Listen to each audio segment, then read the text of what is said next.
Okay. I respect you even more. Yes, the secret has sneaked out.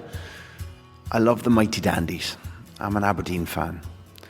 But because you're generous, loving, kind, good-humoured people, almost none of you pulled me up for not having had the time at the end of the Graeme Souness interview to go into great depth about Rangers. But I want to draw a line here and make it absolutely clear. It's because Graeme was playing golf. It was nothing to do with an Aberdeen fan not wanting to talk about Rangers. And this is going to be the proof. Terry Butcher, when he arrived up at Ibrox in 1986, felt to us at Aberdeen, we fans at least, what the Romans must have felt like when they first saw the Visigoths hoving over the horizon saying, Rome, yes, we fancy that. His arrival, Chris Wood's arrival, Colin West's arrival meant that life in Scotland was changing forever. With the benefit of time, some of the pain has healed, and I was willing to ask Terry about what it felt like to come to Scotland and to dominate, but to come to Scotland and to play on a surface that he wasn't used to play in England-Scotland matches in training at Rangers when the manager turned out for England. Davie Cooper features here at length. There's a bit of Gazza too. There's more England. And in fact, we talk about Terry and I will always have Casablanca.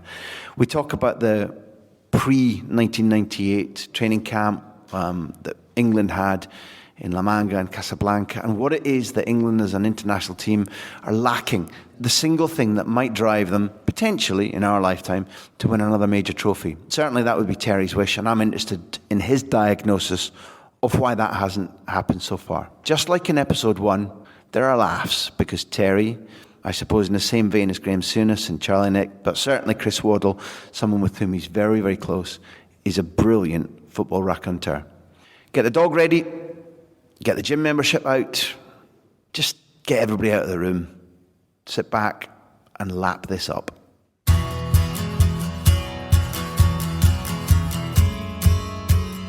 I really want to bring out one of the things you touched on, because we all knew, because we'd paid a lot of attention. Neil kind of supported Ipswich, and I really admired the brand of football. It so happened that Ipswich was a big night for me because at Pittodrie, when you were holders of the Continental Cup, that was an extraordinary night for Aberdeen, not dissimilar from Ipswich in terms of size of population and pushing against the rest of the big clubs, and therefore to meet the holders and to win that night was a really big impact on me. But I knew long before you started for England or when you came to Rangers that you were a good footballing centre back, particularly in your passing. When you were out playing really good sides, two ties really stick in my mind. You lost narrowly very early in your career to Barcelona, beat them 2-1 at Portman Road, and then lost 1-0 at the Camp Nou. I think in the quarterfinals of the Cup Winners' Cup after having won at Wembley against Arsenal. And also, you've mentioned 1982 World Cup a couple of times. Patrick Battiston, who was so cruelly hatcheted by my most hated footballer ever, Tony Schumacher, in that semi-final Germany France. He must have been sick of the sight of you, because in the Cup Winners' Cup that you win, you guys defeat an outstanding Sinetian side with Patini and Rep. UEFA Cup, UEFA Cup. Pardon me, UEFA Cup, pardon me, that in that instance. And then England, you have France beaten with Battiston's side up in San Mamés, I think, in the first game of the World Cup in 92. In Bilbao, Bilbao winning, you'd scored after 50. We won 3-1 that game, It was my fault that Soler scored the equaliser. No, I'm not listening to that. This is not the type of interview for that. But tell me about those times and outplaying great sides for England and Ipswich. On the UEFA Cup run, it's amazing how it picked up really well. Salonika was the first game. Aris Salonika at home, we won 5-1. And you think the game's over, and we're 3-0 down with about 10 minutes to go. It's been two of the goals were never over the line. It was about a foot short of the line, but the referee gave it as 2 goals. So we were there 3-0, and we're thinking 10 minutes to go. If they score again, we're out on away goals. And luckily Eric Gates scores to make it 3-1, and then they scored to make it 4-1. Was it a hostile night? Oh, it was unbelievable. The coach got battered by stones and bricks and everything else like that. Yeah, it was really nasty. Does that account for the officials saying, yeah, it's over the line, or was it just a... No, I think there was a hint of provocation before the game of fear, yeah. So it was extraordinary how the goals were given, but there we are. It's another story. I suppose in my career I'm pretty used to dubious goals being scored against us, but never mind, we shan't go into that one. But no, we were on a good roll that year. That was a fantastic year for us. I think 66 games that year. Yeah. I played in 64, Russell played in all of them. So the most incredible season ever. We played against Saint Etienne. We went out there in the quarterfinals. Were you aware of what was facing you, what kind of side this was? No, not really. Because it's an era without Sky Television, without video, you don't see the teams a lot, but some of the names must already have meant a lot to you. Yeah, well, I mean, obviously... Rep and Platini in particular. Yeah, Platini, Battiston, Larios. Yes. Didier C, was a C's playing as well? Jean-Bion was definitely playing. Rep who in 74 was... you know, at least as attractive as Neskins had been. Maybe just behind Cruyff. A phenomenal side, and we knew about the hostile atmosphere. They hadn't lost there for years, apparently, so we knew about it. But we got there early to the ground. There's a nice, cute little ground. Saint Etienne's not the most luxurious place in France, with all due respect, right in the middle, but the industrial town. But we got there early, and we got there with about an hour and a half to 2 hours before the game, and it was nearly full. There was what a noise they were making, and then we got on the pitch and they were throwing oranges and apples and all that onto the pitch for us, not because we were hungry, but they wanted to hit us. So the boys started knocking the balls and apples and oranges around and flicking them on the back of the head and all that sort of thing, and it made us more relaxed. And we just went out. There's a pudding of a pitch as well. The pitch was really, really bad, really sticky, really, gave way a lot, and divots everywhere. And we played some lovely football. We went 1-0 down after about 6 minutes, 5 or 6 minutes. We went 1-0 down. And then we just took command of the game. Mariner scored, Murin scored, Walk scored, I think Brazil scored. So it was just an incredible night. I was left back that night. Even I had a shot as well on goal, which was quite rare. So it must have been how well we played. Kevin Beattie was centre half as well. So we had a formidable side ourselves, but not as good as the French one. And it was when we came back for the return leg. No, after the game. See, before the game, because we went out early, Russell and I said, right, some nice wine. Went down to the local supermarket and we bought a couple of bottles of red wine for the journey back. So we chartered the plane. So we win the game 4-1. Everybody's on the high. So we get on the plane and in the bags, because no one really checks the bags, and that's in the bags with the wine.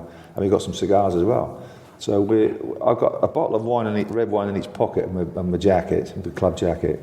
And I'm walking down the aisle to the cabin, to the flight deck, knock on the door, pilot sort of thing. He says, how you doing, Mr. Butcher? Great win tonight. I says, yeah, fantastic, lads. I says, we're celebrating back here. Would you like a nice glass of red or a bottle? And they said, no, I don't think we'll actually have that tonight. Thank you very much. I said, well, do you want a cigar as well? They said, no, we're actually fine. Thanks very much. So then we get back to Ipswich. I think it was Southend or somewhere, and we got all the miniatures, and we ended up with a great journey back to Ipswich, about an hour's journey back just to finish it off well. And then the return leg, they're all saying it's over and all that sort of thing. I scored in the return leg. We won 3-1 at Portman Road, and to beat a team like that, 7-2 on aggregate, was just unbelievable. I think that really gave us belief then that we could actually go all the way. And to outplay them too. Yeah, we played some really lovely stuff, I think in European football, you can beat better sides, but to outplay a side like that, to me, was extraordinary. Yeah, well, I played that game virtually as a left winger, because it was the way that we played. The fullbacks had to get forward, and I was left back. And I'm probably the biggest left back in the history of left backs, apart from Dougie Rugby at Aberdeen. But and I just kept putting crosses in the box, and Walkie would score, or Brazil would get on the end of them, or Mariner was there. But that's the thing, you touched on this. You had a very good left foot. Well, I could swing it. Yeah, I could get a cross in the box. No, but you could also. What I liked as well was that you could from centre half you could pass. Yeah, I had a good range of pass. Yeah. I was always told, Bobby Ferguson always told me that the switch of play from left to right. 60, 70 yard raking diagonals across the other side was a killer ball. That was great. I'm not sure if you get the chance to watch it, but the guy who reminds me of you is Piqué. Yeah. Because Piqué's, if you go back and watch the tapes of the 2010 World Cup when they win, Piqué's change of play, where instead of, just like you said about Wilkins, because both Xavi and Iniesta, who were the stars of that 2010 World Cup winning team, could drop back and they can both pass a little bit.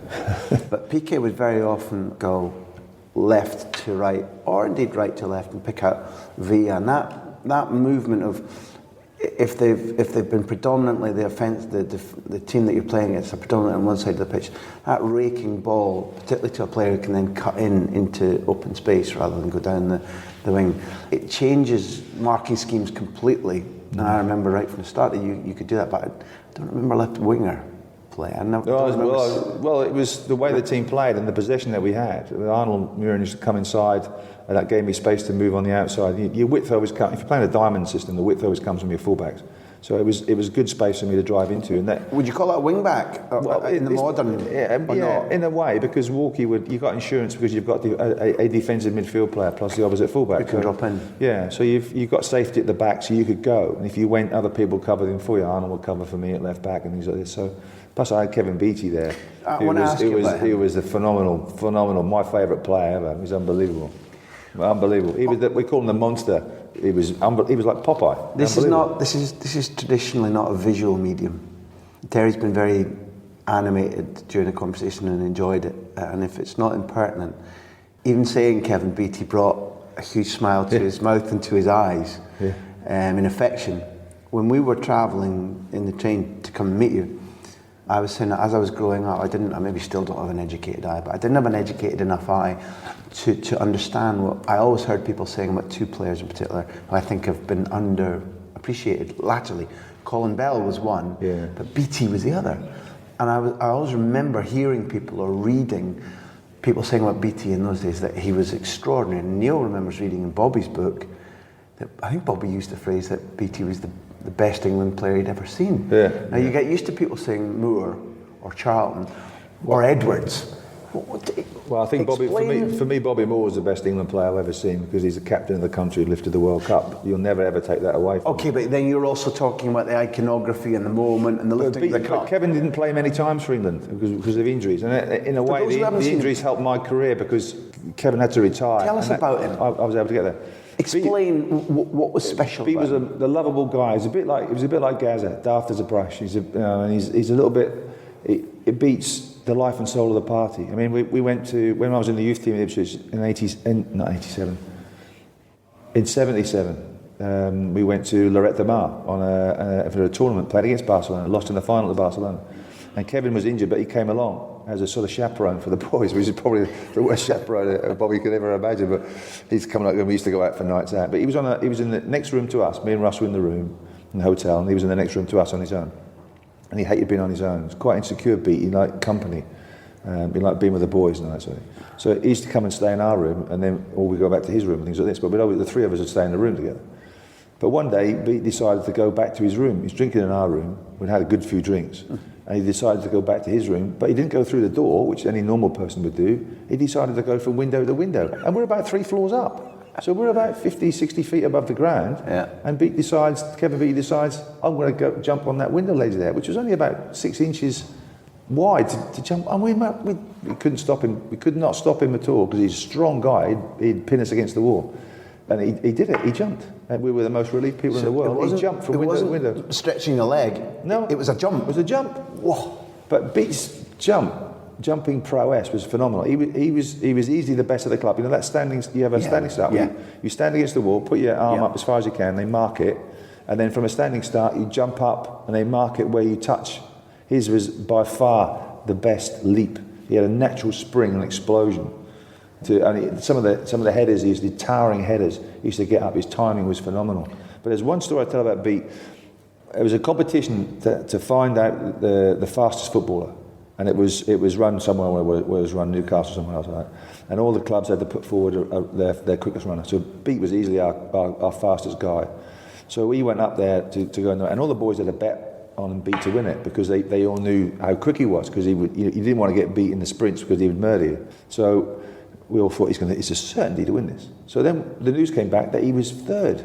We were like, wow, there must be someone really quick people. But the people that won it, we're like, well, Kevin's far quicker than them. What happened in the race was Beat got his kit and took his kit up there and got onto the track and that sort of thing.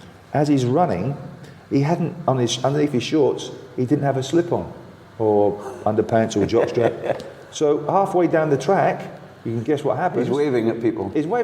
And there's something appears from his shorts. That shouldn't appear from his shorts. So he's trying to tuck it back in and then running another 10 yards and trying to tuck it back in. He still finishes third. So he finishes third.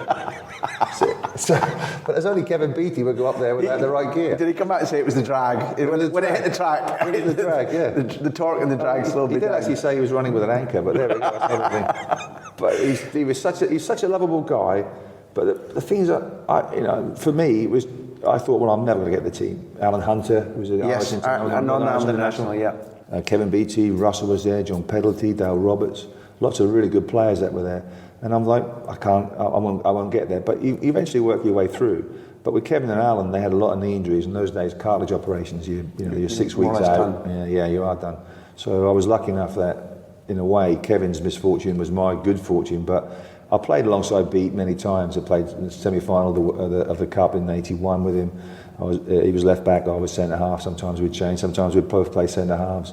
He was just an incredible guy. And I see him now working for the Radio Suffolk, and he's just great. We meet each other, and it was just brilliant. It's great. You'll never take away the memories that we have. And he was he scored a goal against Bohemians of Prague in our UEFA Cup run, which we won. It nearly took the roof of the net off. And I remember being a young boy at Ipswich in 76, 77, and I was sweeping the dressing rooms up because I was just doing the jobs after the game. And John Osborne was the goalkeeper for West Brom, and he was sitting in the dressing room having a cigarette. He's sitting there with his legs crossed. Well, the others had gone out, and I said, "Is it okay to come in?" He said, "Yeah, come on in, son." So I'm sweeping away, and he's sitting there. He says, "Son, what do you think of the game?" I says, "Well, great win for us," and that sort of thing. He says, "Yeah." He says, "What about Beattie's goal from the free kick?" And he struck one in from 25 yards that nearly took the net off. He struck it that hard. He says, "The best thing I ever did today?" Sucking away on his fag.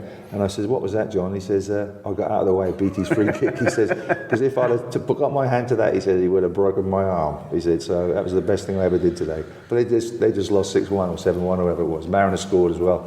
But it was great because in those days he used to play for the youth team on a Saturday. And then you'd always come back down to the ground to watch the first team play. You'd play in the morning and watch the first team play because that was part of your education to watch them. So for me as an Ipswich supporter, it was just utopia. Here's to Beats. I seem to remember, I might be wrong, the two-legged final of the UEFA Cup, which is triumphant. It's maybe, including the 62 title, it's maybe the best moment in the club's history. I guess it is. Maybe one of the best moments in your... It felt that... particularly in the second line, maybe was there a bit of tiredness eventually because it became closer than maybe it should have been? No, it wasn't tiredness. Certainly wasn't tiredness. I mean, the preparation was all right. We'd played a game against Southampton and lost 3-2, a league game in between the two legs. We'd lost the title. We'd obviously lost the FA Cup early on, and we're 3-0 up and playing in Amsterdam Arena, and you just want to finish the game off. You don't care because you got one hand on the trophy. And it's a really strange position to be in because it's not as though it's even Stevens. It's not, but you don't want to have the embarrassment of losing a 3-goal lead. Ipswich had lost a 3-goal lead against Barcelona before and Cup, whatever it was. When Cruyff, it went to penalties and Cruyff took over. That was the one you were talking about. Yeah. So on the day, Alkmaar played very similar to the Graham Taylor's Watford. They played two at the back. Spellboss and Metgod, Johnny Metgod, remember him? Good. Well, played against Aberdeen in the Cup final. And they had 2-4-4. They went, and we were like, wow, because we played against it before with Graham Taylor's Watford, but for them to do like that was quite radical and very brave. What were the challenges in football terms when they played like that against you? Well, it's man for man, and there's no, if you make a mistake, then you're under pressure, and by making it man to man, man on man, 1-on-1, it puts your opponent under pressure, and they on the day they had nothing to lose. Like 5-a-side, you cannot let your man go by you. You stay with your man all the time. Yeah, and that's your job. And as long as sometimes in football, very simple instructions like that can take away the pressure off you. And you just say, right, I'm going to go wherever I want to go when we haven't got the ball. When you're in possession, you can be out of position, and things like this. But you have to be back in position when you're out of possession, and that's without a drink. Albion, are you listening to this? I could do quite well. So we went 1-0 up, and you think, well, that's the game over because we've got the away goal. We're 4-0 up, and then they score a goal straight away, and then we get a second goal. And you're thinking, well, it must be over now. It was like in a boxing ring where you keep hitting the opponent, and he keeps going down, but he keeps getting back up. You're thinking, I'm going to knock him out in a minute, and the referee's going to throw, there's going to be a towel thrown in, but the towel wasn't thrown in. And in the end, they won 4-2, and your maths comes into it. Then you're thinking, a bit like Salonika in the first round. Yeah. You're thinking, no, this can't happen. But we held on to win the tie overall. Tactics aside of them going man for man and playing this formation that you weren't quite used to facing, therefore you have to adapt. much of that was psychology. The fact that you have to cope with the idea of what's semi-won, and they have nothing to lose. Is that what I was seeing when I saw the second leg? That I wondered why aren't Ipswich putting this game, this team to bed? But it was something to do with them just saying, well, we just can get at them. No? Yeah, and also because Beattie then couldn't get any space, couldn't get away anywhere, couldn't get find the holes that he normally found, especially in the first game. So because he had a man marker and he would follow him everywhere. So we couldn't get our men on the ball that would win us the games or had won us the games that season. You could also say as well, it's 66 games. It was the end of a really, really competitive season. And the semi-final, when we went away to Cologne, it was Easter. So we played Arsenal on the Saturday. We lost at home 2-0. We played Norwich away on the Monday, lost 1-0. Mm-hmm.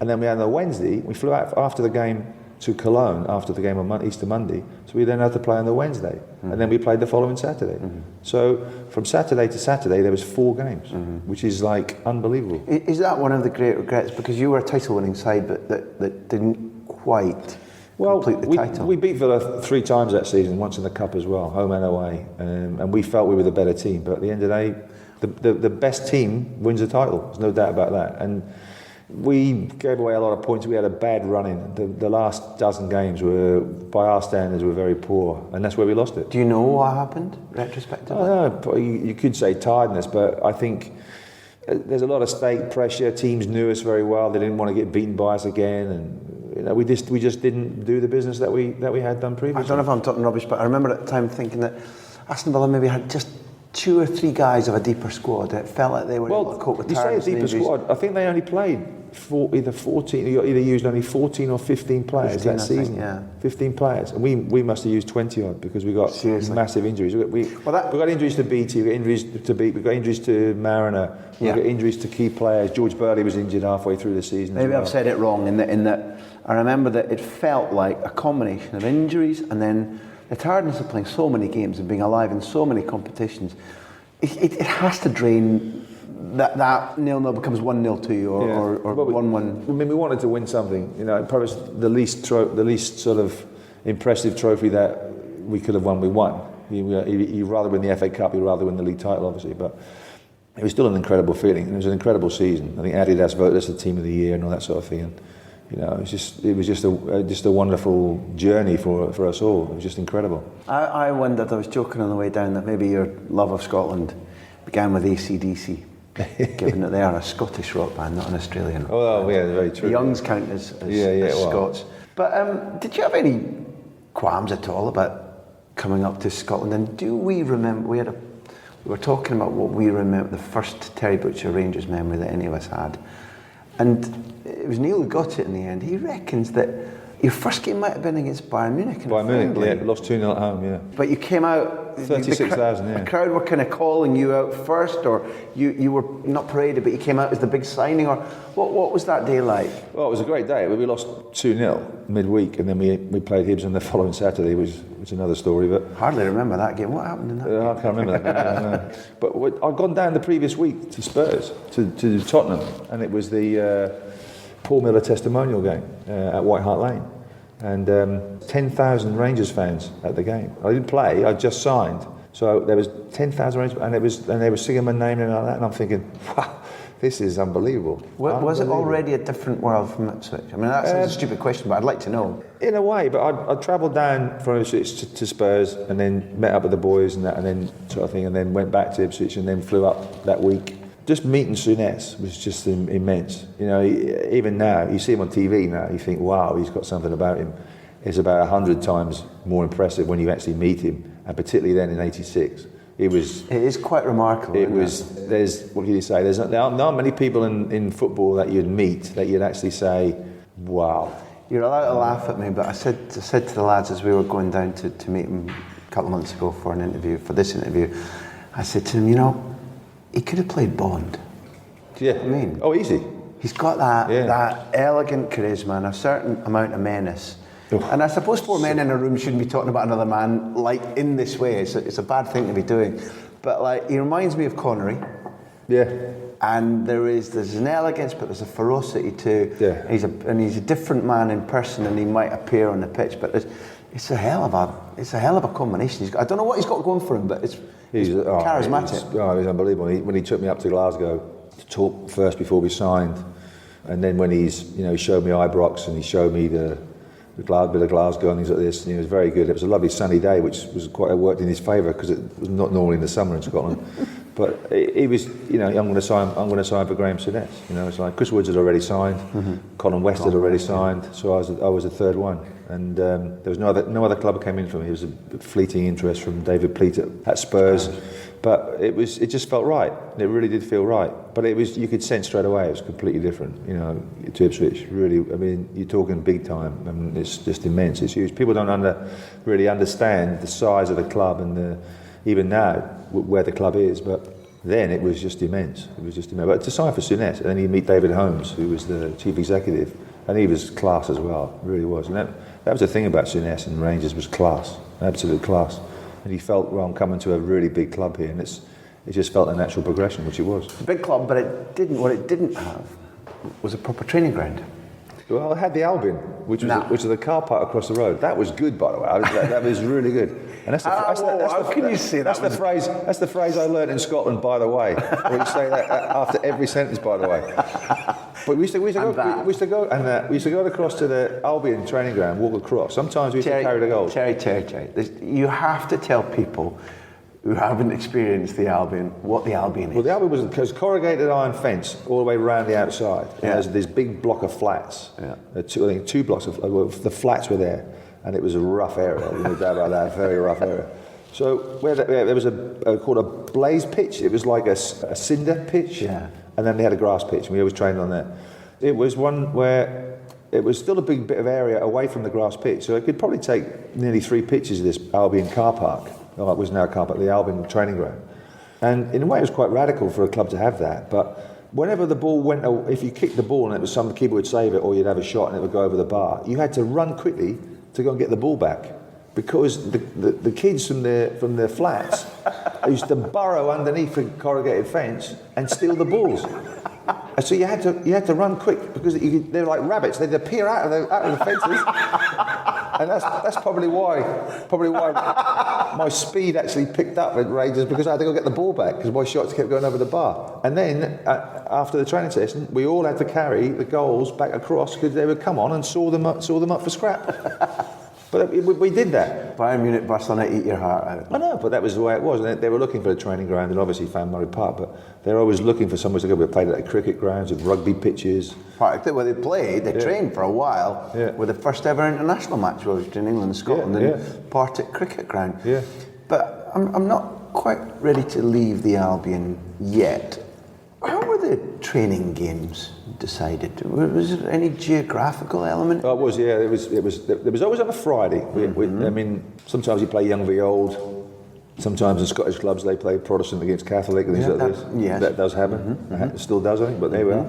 Not so much now. But when we first went there, it was Scotland against the rest of the world.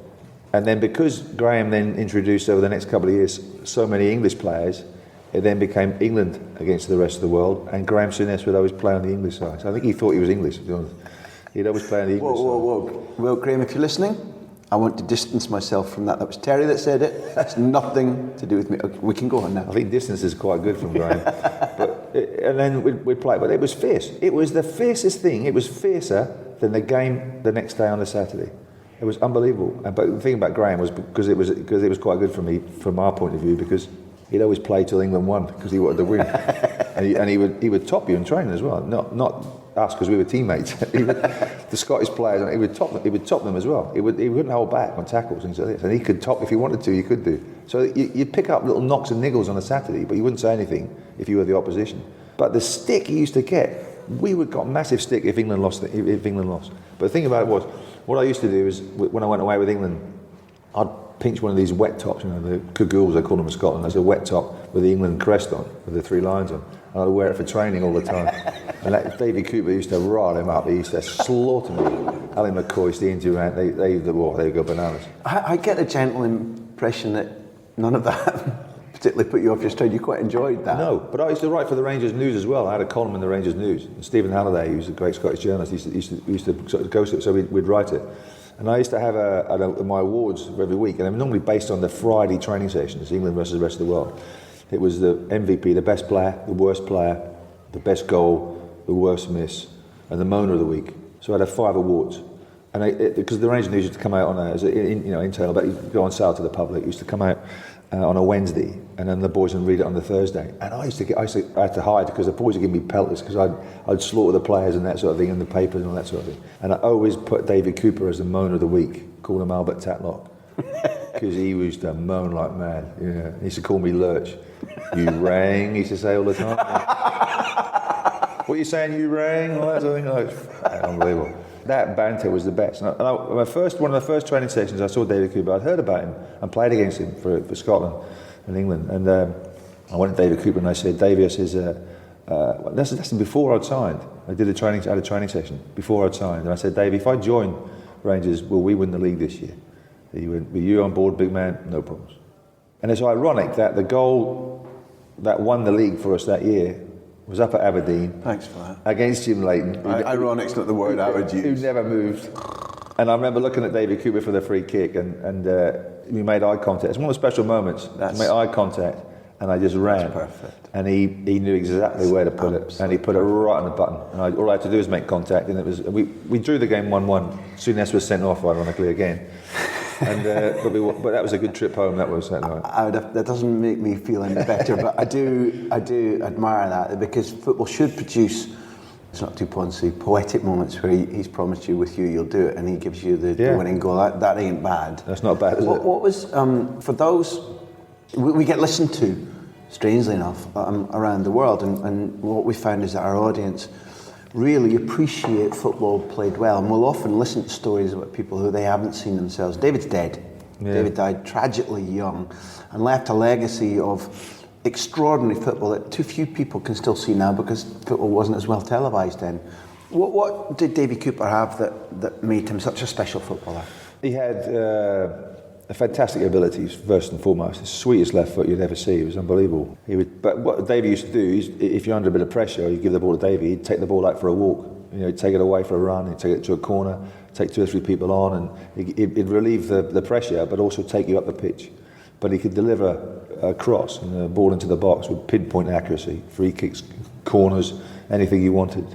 But he'd take the mickey out of himself, but he'd moan like mad right enough. But he would take the mickey out of himself, so he had a good humility about him as well. But he was a team player. He could go past people as well. I mean, I remember that he had a balance. He wasn't lightning quick. No, but he was jinky. John Roberts. He was jinky, like the Scottish wingers. Very jinky. John Robertson, for example, wasn't massively quick in a sprint sense, in a Kevin Beattie sense. John Robertson is a great. You couldn't get near him. No, he right-footed, played on the left wing, used to come inside. We played a game. Tony Woodcock organised it in Cologne. And that was when I could still play, right at the end of my career, when I was just finished playing virtually between England and Germany. And there was Bonhoff for playing for Germany, sort of thing. I went out there. I think Schultz went out there, Russell went out there, Tony Woodcock played, and John Robertson came as an honorary Englishman. And he desert boots, cigarette. He loved the fag as well. And he played, and we lost the game 5-1. Whatever. I think we were still drunk for the night before. But we went to a function afterwards, where all the German players sat on one side, and we sat. And I had a meal in a big tent, big marquee, where they'd sold tickets for the fans to be there. And there was a band playing, and they'd play the music and sort of thing. So Robbo says to me, he says, "I've heard you can play the drums." I said, "Well, I can play a little bit. I'm not too bad." They had a breather. So when Robbo got up to the band and said, "Look, do you mind if we use your instruments?" And they said, "No problem." And so we got up and we started singing Beatles songs and playing "You'll Never Walk Alone," which is not good to hear for a Rangers captain being involved with that, but there's another story. And the crowd loved it. They're up dancing and singing away and all that, so the boys are up and that sort of thing. They absolutely loved it, that the footballers. Basically, you and Robbo had done that. Or who else could play a little bit? Oh, I can't remember now, but there was a few other players that been on the keyboard and guitar and things like this, bass guitar. So there's a few out there. It was really good. But the German players apparently would never ever do that. They would never ever think about doing that. Yeah. But Robbo just loved a laugh and a joke, and he was, "Come on, Butch," he says, "let's go." Up we went, and it was great fun, really good. There's something that I've learned over my career, in that I remember when it began to be clearer and clearer that on the continent in particular, they're very sparing in their diet, very sparing about alcohol, and I was quite pious about it. Not in my personal life, but as a journalist, I wrote about, and I've already told you before we started chatting that I once went to Juventus and studied there and wrote an article, and Walter was very annoyed about the comparisons made. But there was something about the drinking culture before it became a culture that could be caught on these stupid smartphones, or maybe that led to players behaving really badly, really in a way that would embarrass themselves in a club. There was a wildness about British football in the 60s, 70s and 80s, British footballers and the drinking, and international teams and the drinking, that led to fun and incidents and bonds and maybe something in the extra moment in a tight cup final against a foreign team, the European Cup and the Continental Cup, where you give a little extra because he's not just a fellow player, he's your mate. Although we needed to catch up, and now you can't live like that and keep up with foreign teams. There was something about that's made our football culture richer, wasn't there? Certainly with the teams, the teams were very much teams, not a team of individuals, and the drink and the sessions. I mean, some of the players I played with, Ian Ferguson, for example, up in Rangers, didn't drink, but came out with us. But he just wanted to be with the lads. And I think Kenny Sansom didn't drink initially. It doesn't matter if you're drunk or not, just being with the lads and being together was the best thing ever. You get footballers now, older footballers like me and things like this, and you don't talk about games you played, you talk about drinking sessions you've had, like after, during World Cups, and digging escape tunnels to get out and things like this. You talk about the fun that you had. They obviously won't be able to do that with this generation now, because they don't necessarily have the fun. They probably talk about the cars they've bought, or the houses they've bought, or this and all that, so which is a different thing. But we had great times. We worked hard. We worked really, really hard, but we also played hard as well. And I think when you get a group of people together, like professionals, like we were, and you have a few drinks and you tell a few stories and you have a laugh and a joke, it makes you much closer. Because if you're playing 66 games a season, like we did in that 1980-81 season, you have to be close as a team to have the success that we did. If you weren't close, you wouldn't have pushed yourself to the limits of trying to win games and playing. Sometimes we play games on the Boxing Day, the 26th, and you play on the 27th, the next day. You play 2 games in 2 days, which you wouldn't do now. You couldn't even think about doing that these days. You'd be humiliated if you were proposing that. But you also, from a fitness point of view, there was never a problem. And I think sometimes with the drink as well, it helped you get over injuries a little bit better. So I'm not recommending it, of course, but it helps you. It stunned me that a lot of clubs would give players a little tot of brandy or whiskey going out before the game at half time. That was all part of the physio's kit. Medical kit was a bottle of brandy and a bottle of whiskey, and he'd have that. I never wanted that, because I just couldn't imagine that going on the pitch like that. Although I'd played junior football up in Lowestoft, and our top striker used to have half a bottle of vodka before he went out and scored a hat trick, and you never saw him second half because he was back in the bar. So, but on a cold day in Scotland, I mean, I know Gazza did it. I'm not secretly a little tot of brandy at half time to go out on a cold day, and some players, I suppose, just it became a habit. Yeah. But I mean, you played so many games, and you played so many games with injuries, little knocks and niggles, and you just hoped that they wouldn't get worse in the games. You hope that if I've got like I played against Poland in '86 with England, I had a medial ligament strain inside of my knee, and it was really bad. I knew it was bad, but I never told anybody how bad it was, because I wanted to play for England in the World Cup, and I did and got through it, and eventually we went up to the quarterfinals. So but there are, nowadays you probably wouldn't say that. Nowadays you'd say something, and actually as a manager you encourage players to tell you if they're injured or not, because so they don't play when they shouldn't and let the team down. Yeah, that's right. And I think you've got to be fair to players as well with injuries. If you tell us that you're injured, then it's up to the physios to make the decision, not the players. Because if you ask a player to play, he's going to play. He's going to play. Of course he is. Especially even nowadays, today they're going to play. So you really have to make it nowadays. The medical team are the ones that, if you've got a good physio, a good doctor, it's your call. And if they say it's 50-50, then it sometimes comes back to you. But I would always go with a physio, and I always say, no, he's not playing because of that.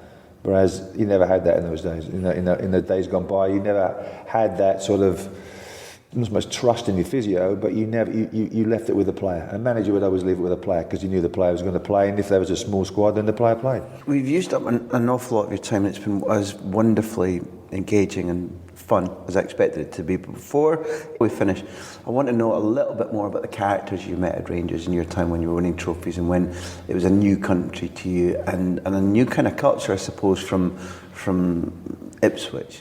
What was it like being in a dressing room or playing with and winning with Durant and McCoist and with Walter Smith as Souness as assistant? What was the experience like? Oh, it was a phenomenal experience. I mean, The number of supporters clubs that Rangers has in Scotland and throughout the world is phenomenal. And we had to, say, getting towards the end of the season and they'd vote for the players of the year.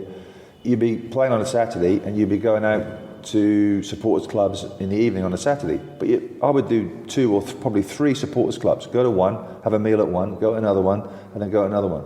And the number, in those days, they didn't have the phones and they had cameras, but with the flash bulbs. Yeah. And your eyes were standing out on stilts at the end of the night and things like this. But you went out to them, and therefore you had an affinity with the fans by doing that. All the supporters clubs would come to you at 1 o'clock before a 3 o'clock kickoff. You'd have your pre-match meal, you weren't getting the team talk till 1:45, and you'd get your reward then at 1 o'clock. So you'd meet 2 or 3 supporters clubs then. So you're always meeting people, and you always felt part of the people as well. Nowadays that isn't the case. But there was such a responsibility when you played for Rangers as well that you wanted to give the fans as much success as you possibly could. But being with some of the players in the team was just phenomenal. You used to, when things weren't going well, you know that Alan McCoist would pop up with a goal. Yeah. He'd miss-hit the shot and it would fly off a defender's backside and go in, but he would always do it. You know, he'd always come up with up trumps. Davie Cooper was the same. Robert Flack, who used to play up front with us, things like this. But you know, you look at so many characters in the team: Jimmy Nicholl at right back, Graham Roberts, Richard Goff, Woodsy in goal. You know, we had some great experiences. We went away to Israel and quite a few times with Rangers post-season. We went away to little places, but sometimes go away to Gleneagle, sometimes go away to the Old Course Hotel in St Andrews. They'd take us away for a few nights, and it was great fun just being with them. And you really do miss those days because they were happy days. You know, sometimes you had to get used to playing for a big club because of the responsibility and the pressure that was on you. But it was a real pleasure to play for that football club. And I remember leaving the football club in 1990 to go to Coventry to become player manager. And Willie Waddle was the last person to say anything to me as I left. And Willie Waddle's an absolute legend at Ibrox. Ex-manager, fantastic guy, who's no longer with us. He just shook my hand and just thanked me very much for what I'd given to Rangers Football Club. And I thought, hang on, he's telling me thanks very much for what I've given. I should be thanking him as well for what he gave to Rangers Football Club in the past, because an absolute legend there. So that was a really nice touch when I left. And leaving Rangers was heartbreaking, really. But obviously there was a fresh challenge for me at Coventry. It was at Coventry, but I think it was very nearly you instead of Steve Bruce at Old Trafford. Well, yeah, but I was tapped up for 3 years at Ipswich for Old Trafford, and Brian Robson used to speak to me at England get together, and actually after the quarter-final Hand of God game, and I thank you very much for not mentioning Maradona at all doing this thing. Ron Atkinson, who's the manager, mentioned that was in the hotel with Brian Robson, and we were talking about a possible move or what you want to do and all that sort of thing. I've nearly had a place picked to live, and nearly had a school for my kids and all that sort of thing, but such was the 3-year interest. It never happened, but there we are. That's football. But Alex Ferguson was as interested, I believe, until you broke. I think so, but you broke your leg. I think so, but yeah, but it was great to meet Alex as he was there, not Sir Alex, because he was a fantastic manager. But to beat Aberdeen from a Rangers point of view was immense, and the same from Aberdeen point of view. There always seemed to be more animosity and hatred between Aberdeen and Rangers than Celtic and Rangers. But that's what you're up against. And in those days, Rangers could lose to any team in the league. Celtic could as well. Any team could beat each other. That was the competition, and that was the nature of the beast. The way to finish, I want to finish, is that in your playing time, and subsequently, as I said, when I got to know you a little bit in Casablanca, which was Glenn Hoddle's training base or training games from La Manga, before going to the World Cup in '98. England has meant a lot to you, but you've played with and watched legions of exceptional international footballers with England, and you've taken them as close, Mexico would be up there too, to the 1966 moment with Bobby Moore, because I would contend that if you beat Germany in the semi-final, you're going to beat Argentina. It was a very poor, niggly, unfit, horrible Argentina. They had a lot of men suspended and a lot of injuries as well. The final was very winnable. We knew because Argentina had put out Italy, the hosts, the night before that we played, so we knew that we ever won, and Germany knew as well. It was the final, effectively. That game was the best. I think probably one of the best games England have played in that game in the semi-final. Yeah. I even had a back heel which came off. I couldn't believe it. I should have retired then. Well, in fact, I did. But you were playing in a 5-man. I mean, That made a big difference, did it? The change to bring Mark Wright. Technically, in football terms, it was good. What happened? It was good. But Bobby and Don Howe had always thought about doing this. We never did it a lot in games prior to the World Cup, but he talked about it. We worked at it. In fact, some of the games and training matches we played with the 3 at the back, and obviously with the 5 with the wing backs, we were awful. We were poor. Yet he still went with it. And once again, like with Bobby's teams, the players knew their jobs, knew what they had to do, and they made it work. The 3 being you, Des Walker. I was on the left. And Mark Wright. Mark Wright was a sweeper. Yep. Des Walker was the other marker. Paul Parker at right back. Paul Parker right back. Stuart Pearce left wing back. Left. I mean, we had some phenomenal characters in that team, and captains of teams as well. You know, at that time, you know, Lineker and Beardsley, and Waddle. You know, mentioned Gazza and David Platt, things like this. You know, you came through. They didn't start the competition, Gazza and Platty, but they came into it, and then by the end of the tournament were first team regulars. So it was a fantastic World Cup for them. But we had some great characters and some great, leaders in that team that were strong. We lost John Barnes, we lost Brian Robson, yet still managed to cope and get to the semi-final. What is missing? Because over the years, I go back to '98 again. Undoubtedly, your semi-final performance was better, but the performance, I think, in Lens against Argentina was also very, very good. Matched a good Argentina side, shouldn't have lost that on penalties. Something goes wrong, as always. Saint Etienne. Sorry, that's right, yeah. Simeone should have been sent off because he's come through the back of Beckham, Yeah. but somehow or other it goes against England yet again. And there's always something, whether it's a red card or a penalty or the ball across the line, the referee doesn't give it. And over the years, I've seen groups of really talented footballers just not have something, whether it's luck or whether it's fitness or whether it's strategy or whether it's keep the ball or what's missing. A little bit is missing as well. I think is the mentality, is that we have become now, especially serial losers. We have become, to quote Mourinho, more than anything else. And I don't mean that disrespectfully. I just think it's a mentality now that we're on the back foot, not the front foot. We expect to get beaten on penalties. We expect to get knocked out in quarterfinals, and we expect this. I think we've got to be far more positive. What England's lacking more than anything else, characters, is one outstanding player that can take us through. You know, like I know Wales have Gareth Bale. They're not going to get to the final of the Euros. I hope they do, but they probably won't. There's one outstanding player that we need. You know, like you think of England's '66 World Cup, Jeff Hurst scored in the final, but Bobby Charlton got us all the way through. One outstanding player. Maradona's won the World Cup for Argentina. You know, you look at some of the players. Zidane's World Cup final. Zidane. You know, you can go through World Cups. You'd say that player.